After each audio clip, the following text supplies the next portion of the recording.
Ladies and gentlemen, good day and welcome to the Zim Laboratories Limited Q2 and H1 FY24 earnings call hosted by Go India Advisors. As a reminder, all participant lines will be in the listen-only mode. There will be an opportunity for you to ask questions after the presentation concludes. Should you need assistance during this conference, please signal an operator by pressing star and then 0 on your touchtone phone. Please note that this conference is being recorded. I now hand the conference over to Ms. Deepika Sharma from Go India Advisors. Thank you, and over to you, ma'am. Thank you, Darwin. Good afternoon, everyone, and welcome to the Q2 and H1 FY24 earnings call of Zim Laboratories Limited.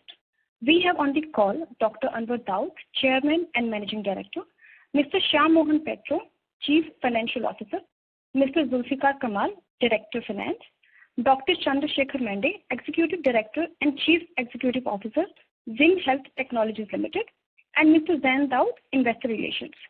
We must remind you that the discussion on today's call may include certain forward-looking statements and must be therefore viewed in conjunction with the risks that the company faces.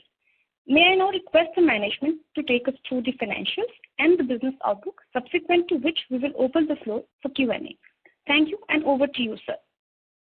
Thank you, Deepika. Welcome, esteemed shareholders and analysts, to the Q2 and H1 financial year 24 earnings conference call of Zim Laboratories Limited to discuss our company's financial results and operating performance. I hope all of you had a chance to review the financial results and the investor presentation that have been uploaded on the exchange.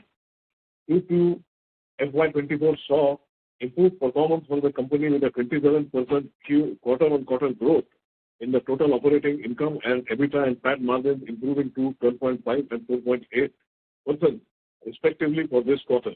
Total revenue from exports was 678 million, a 25.8% quarter-on-quarter growth. Contribution from exports was at 79%. Our pharmaceutical business grew 37% quarter-on-quarter, contributing 740 million in Q2 financial year 24, or 86% of the total operating income. In Q2 financial year 24, our new innovative product, NIP revenue, grew by 53.6% quarter-on-quarter, reaching 72 million, while oral film revenue reached rupees 37 million, a 62.6 quarter-on-quarter increase.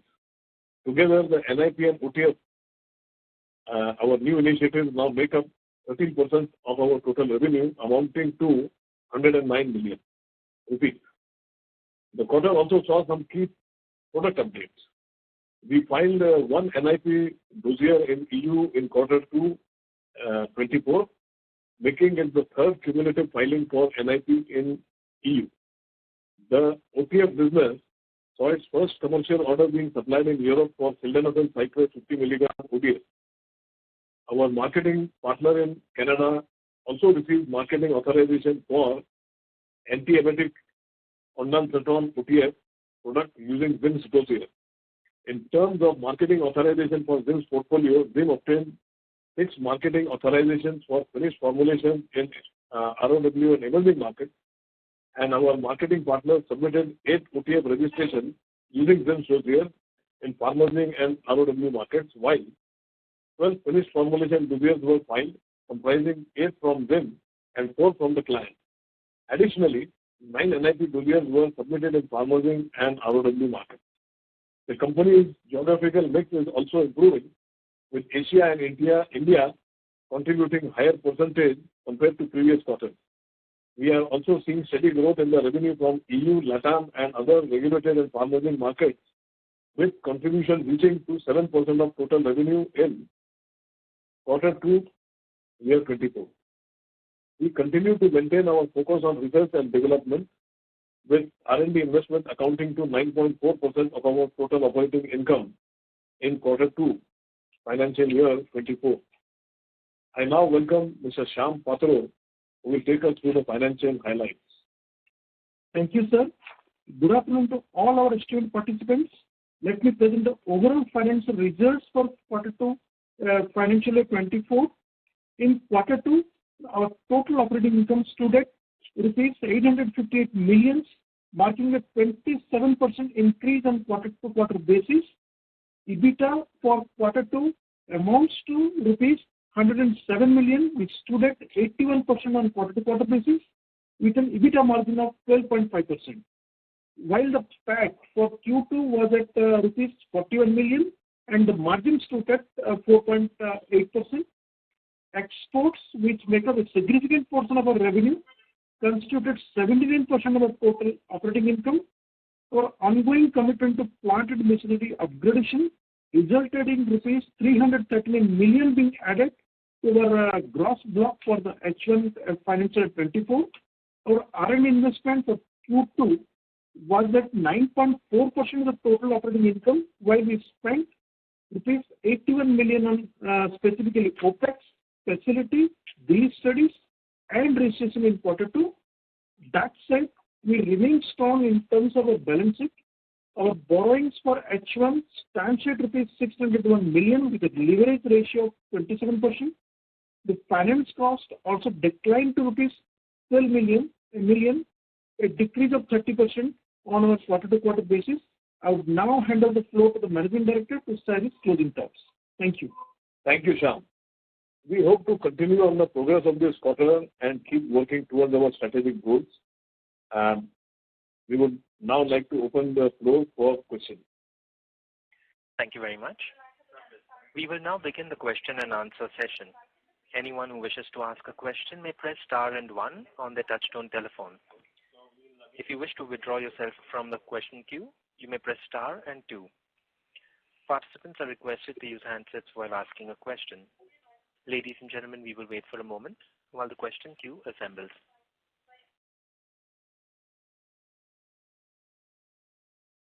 The first question is from the line of Darshil Pandya from Finterest Capital. Please go ahead. Hello, sir. Good afternoon. Sir, I just wanted to understand if you could you give a ballpark number of revenue contribution from your top 10 molecules, sir? Top 10 molecules, actually, we have not disclosed, but they are in the range of about 57%. 57? Yeah. Okay. Thanks. And sir, on the second question was the ODF business accounted for approximately 4%, while the NIP business contributed around 8%. Yes. Looking ahead, what are our expectations regarding the contribution from the segment and any specific geographic region that you're focusing on right now? Just now, as you can see, the filings in the regulated markets are taking place, and more and more of those, the translation into business from these filings will be, as we have projected, in the second half of 25. But that's our projection.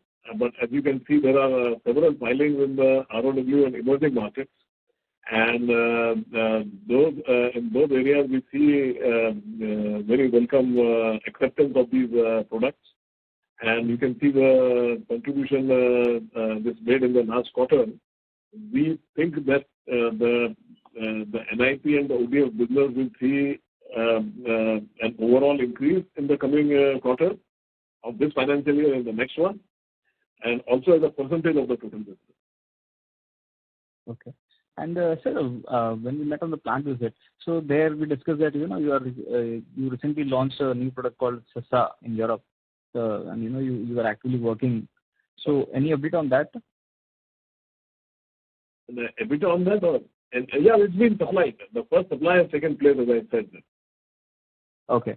And the order will be accepted, and that's from only one partner. The product has also been registered using our dossier with another partner as well. And the supplies, the orders are there with us. So, as you can see, the OTF MAs was the first to come in, and the business related to that has started and it's showing an increase. And as the different partners in different areas in Europe and the regulated markets start launching these products, the business will see a natural growth. Okay. One final question, sir.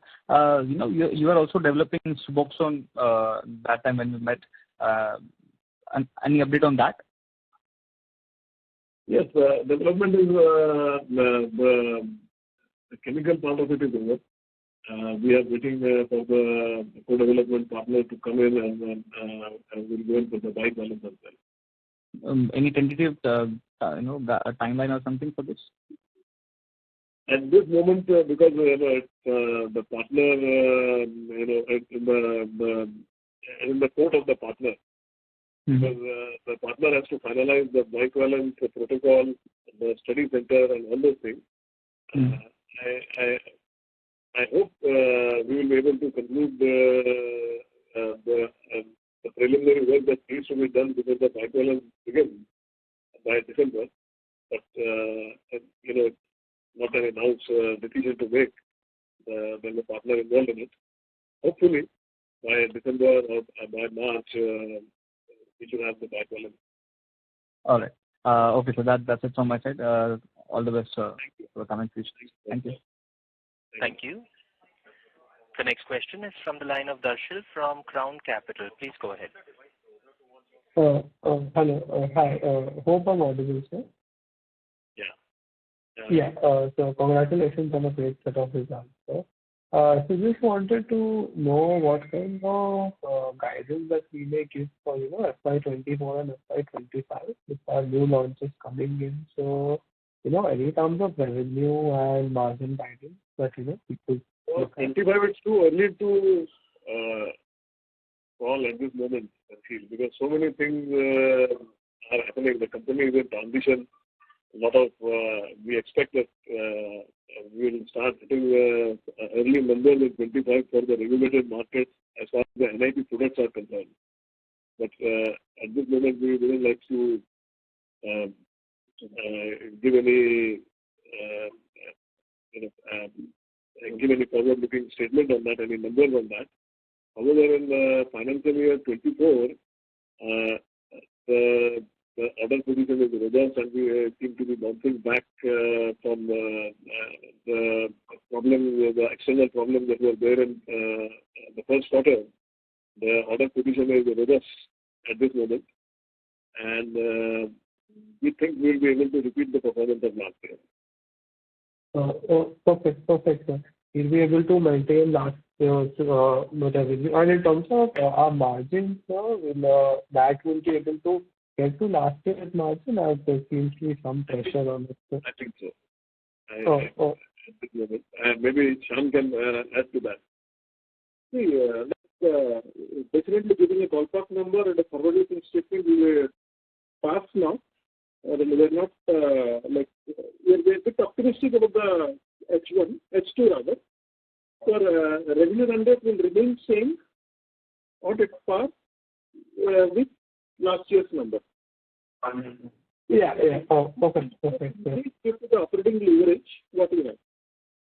Okay. I just wanted to get a sense of margins. Margins will see sequential improvement, right? So revenue, we are pretty, Yeah, as you can see, the difference between the quarter 1 and quarter 2, there's a very interesting operating leverage we have. The moment it starts going above a certain number, all the numbers and margins So what would be that level where after we see more disproportionate margins? So 100 CR is the number where we'll be able to do 13%, right? So is that a fair assumption, sir? Yeah, at least it's a fair assumption. Perfect, sir. Also, unless there's a product mix and the market related, the market related product mix and the market mix will make a difference. But more or less, it's a fair assumption. Perfect, sir. I just wanted to know, sir, any kind of macro environment risk that you are seeing that that could maybe hamper our recovery. Anything that you could point out that we will be able to that will be a speed bump for us, maybe. We couldn't make out here. Garbled. Hello, is this better, sir? Little better now. Yeah. I just wanted to ask that do you see any kind of a risk that, maybe, this is a factor that can hamper us, any kind of, that part?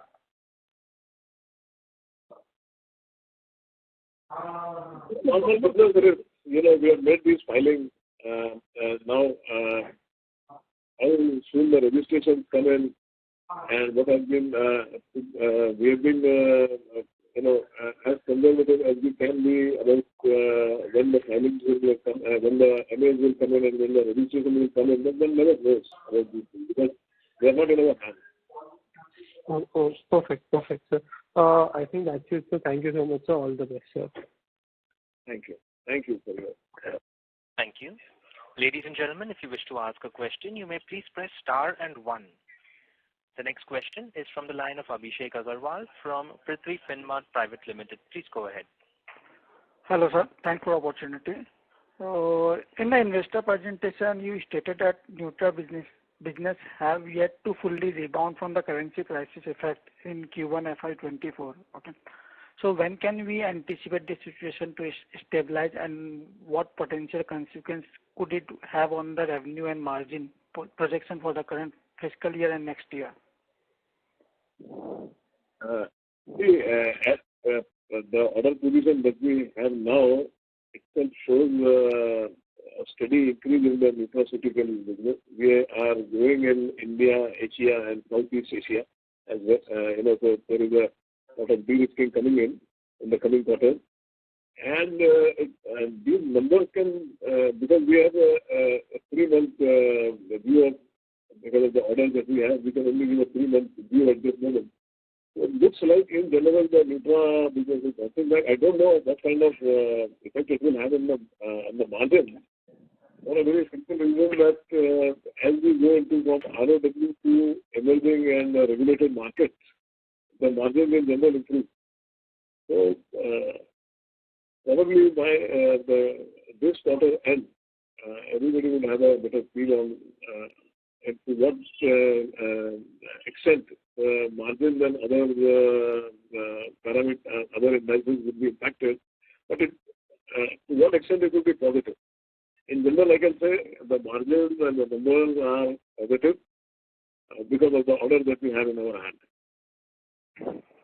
So, including the Nutra order. So you mean to say whatever existing order we have, so that is that look like that we will stabilize our nutraceutical business in the upcoming quarters. Yeah, to what extent we can't say, but certainly it looks like it is stabilizing, and the next 2-3 quarters we feel, although we can't say with any certainty looking at how it will play out, but it's towards normalcy, it's towards normalization. The margins are improving. There is a greater, what the kind of nutraceutical business we saw in the last year. A lot of that seems to be coming back. So the currency crisis which we have faced from last 2 quarters, do you see that it still persist in this market? Easy. It seems to be easy. Okay. And sir, one more. Is there any geographical concentration risk associated with the nutraceutical business, particularly considering that its revenue has been bounced back compared to the positive recovery seen in the pharmaceutical segment? Yeah. So especially in MENA region where we have our nutraceutical, big chunk of the nutraceutical business was there. Currency issues certainly affected the orders, but as I said, it seems to be easing in those areas, as well as we see that a lot of the nutraceutical business is now also coming from India, Asia, and Southeast Asia. Great, sir. So there is a de-risking at that level as well, as far as Nutra business is concerned. Okay. Sir, do you foresee any impact because of a recent geopolitical issue in the MENA area because we have the largest presence in the ROW market? No, it's as usual. We don't see, besides what we said in the first quarter and the effect on the Nutra business because of what we I've stated already because of the currency crisis, and this is what we learned from all our partners in the MENA region. That also seems to be actually regularizing. So, sir, actually, I'm talking about this. Don't affect pharma business that much. Pharma and other business. So actually, I'm talking about this Israel and Palestinian war issue. There, no? So will this either in Palestine or in Israel? Okay. And I mean, we are far away from there. So okay. That's not the risk for sure. Okay, sir.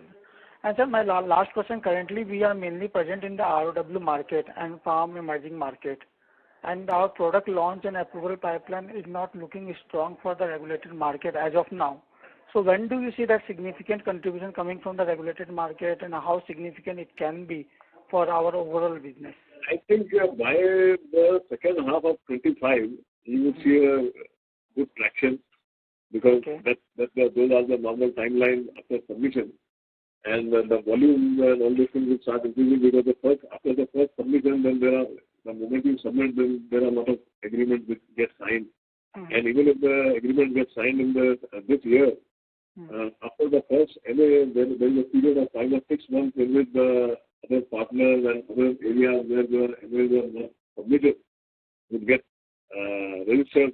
The MAs would come from the local European areas and the other regulated markets where submissions are made on the basis of an existing MA. So those are quick, but they also take some time. So volume builds up over a period of time. So that's what we think. Our management, we think that by financial year 25, later half, you would see the significant traction in the regulated markets. We do see the NIP products in the ROW and emerging markets also getting registered and showing an increasing trend in the sales coming in from there, as we have said already, and that is going to increase. And those margins are also they will contribute positively to the entire balance sheet.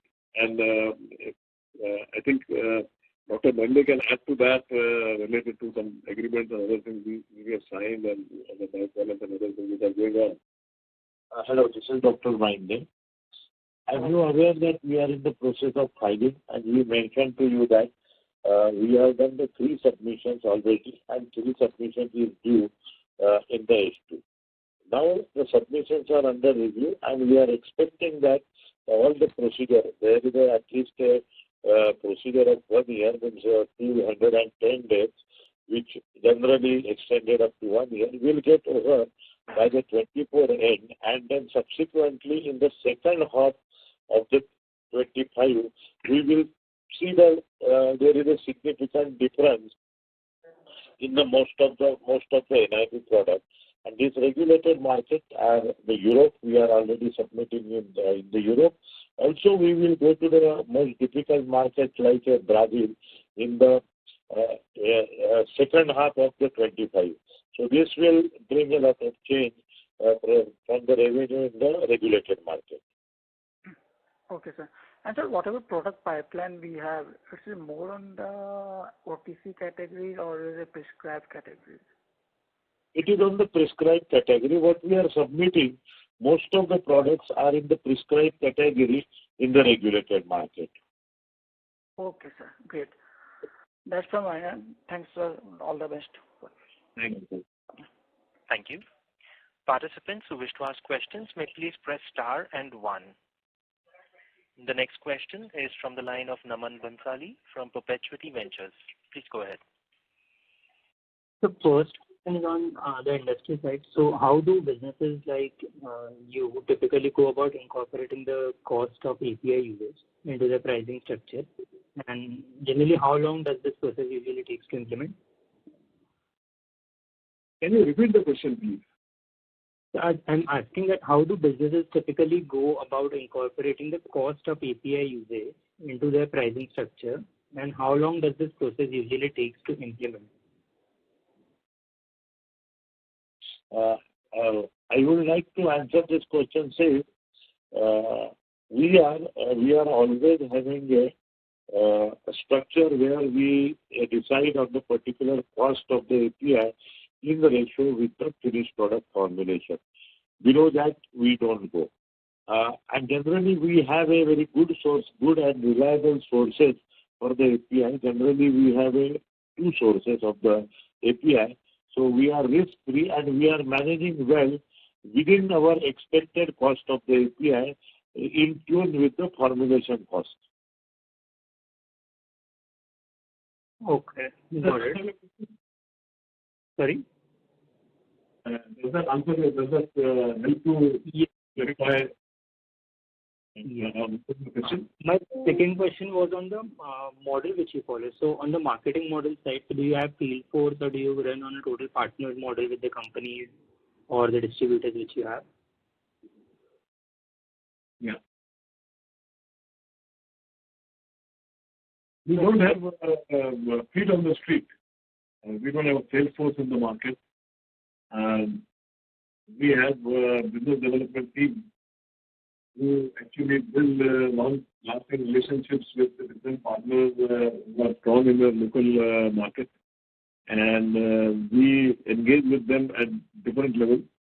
We can, if we have an already existing MA, we can transfer the MA to them, or we out-license our DBA to them and they file with their brand.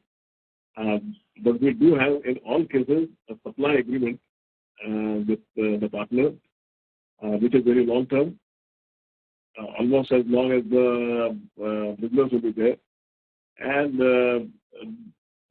this helps us because we don't transfer any technology to any other plant or facility excepting our own. Is this the right clarification for you? Yes. That's it from me. Thank you. Thank you. To ask a question, ladies and gentlemen, you may please press star and 1. The next question is from the line of Kunj Nandwani from Concept Investwell. Please go ahead. So, hello sir, thank you for giving me the opportunity. First on general business understanding question. So how our supply chain works in both our PFI and finished formulation businesses, especially on a PFI side, how the sourcing works and what are the key geographies on which we are currently depending on. Can you answer the supply chain thing? In supply chain, that doesn't differentiate between PFI and formulation because under PFI also the major component is API. API is sourced from the same approved vendor only, and all APIs we have at 2 vendors. Minimum 2. Okay, sir. So on a API side, in PFI, our client is not giving us the raw material, right? We have to source on ourselves. No, the client we do, that is like your job of basis. We are not in that field. We are not in contract manufacturing. We actually out-license and sell. And we leverage, this is the way in which we leverage our IP. The transfer prices include the profit and premium in proportion to the kind of IP we have for the product. And we also collect our out-licensing fees from the partner. Okay. So also, could you offer an outlook regarding the margins and R&D expenditure for FY24 and 25? The absolute number will remain same, will improve, but our R&D expenses are normally 7 to 8% on the overall revenue.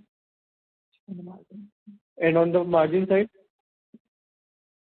Margin side, that run rate will remain same.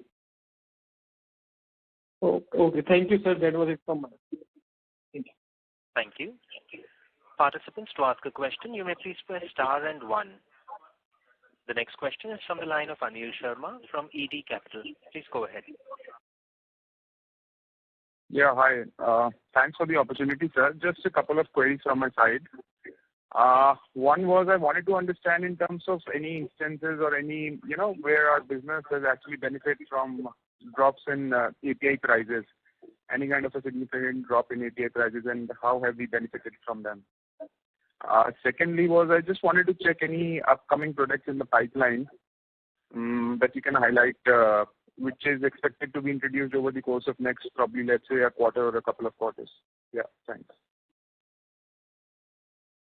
See, because we are, geared towards entering the regulated markets, and we have long-term contracts with partners from whom who are the vendors.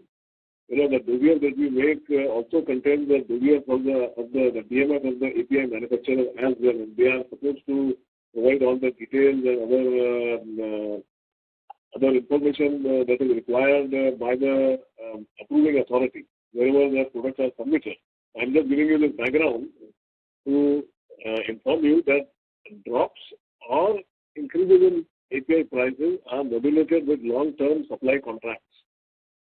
So unless they either drop beyond a certain level or they increase beyond a certain level, we are protected from that.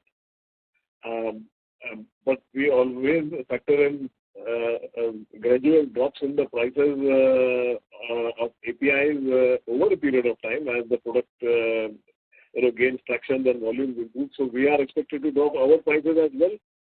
Margins, we have seen, with my experience, margins tend to increase slightly over a period of time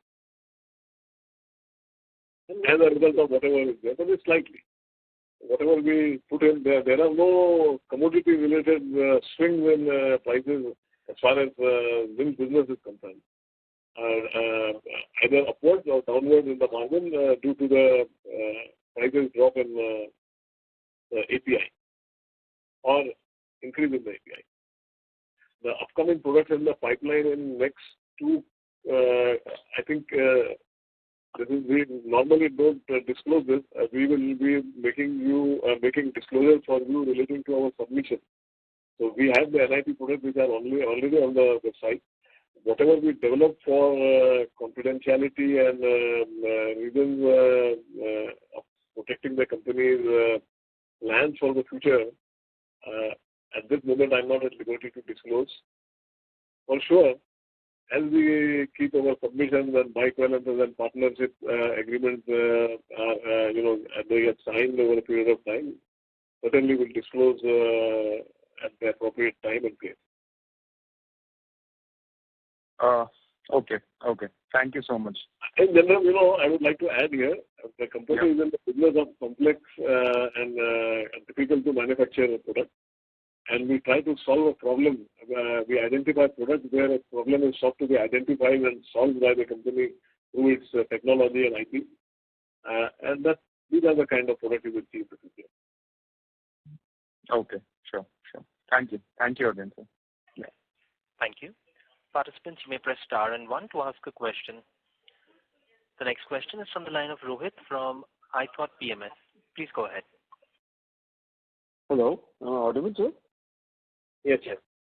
Yeah, good afternoon.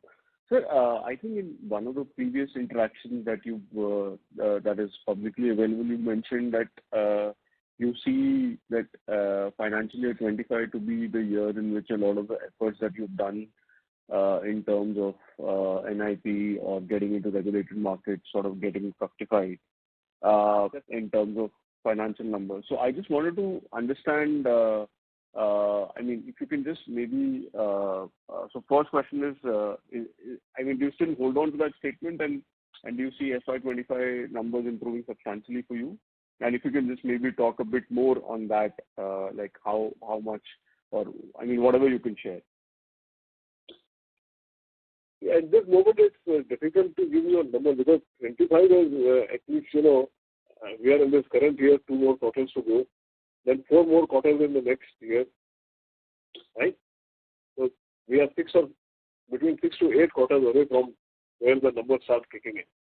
Only in due course, after 2 or 3 quarters, maybe we will have some idea because we are signing several agreements just now. And we have commitments from the buyer, from our partners for certain numbers. This is all.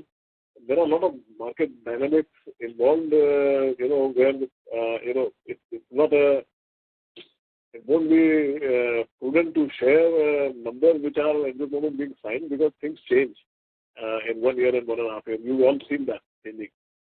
So we still hope to see the financial year 25 numbers according to the strategy, according to the projections that we have already made and the public domain. No, sure, sir. No, I understand. I mean, things can obviously change.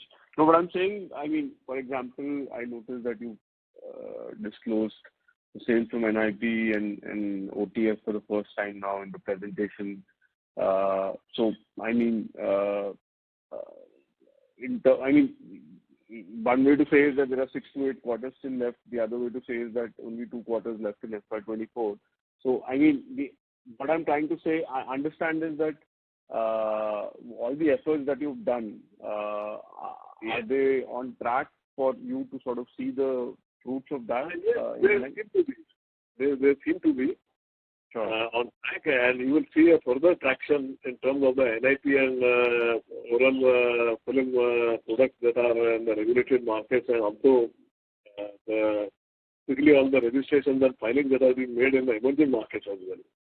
So certainly we can say there will be a positive trend, and I said in my original opening remarks that over a period of time you will see these products contributing to the overall revenue as well as making a positive impact in terms of the margin. Sure. That is it from my side at this point of time, sir. Thank you very much. I'll come back in the queue. Thank you. Participants who wish to ask questions may please press star and 1 at this time.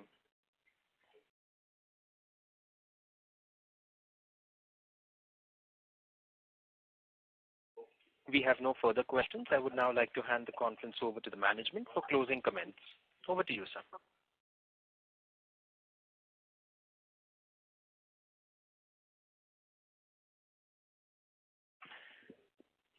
Excuse me, sir. If you have any closing comments, you may proceed. Thank you, and we wish to see you again in the next quarter call, and wish all of you a happy Diwali in advance and a prosperous New Year in the coming days. With that, thank you very much for giving us this time to explain how we are doing and what plan we have.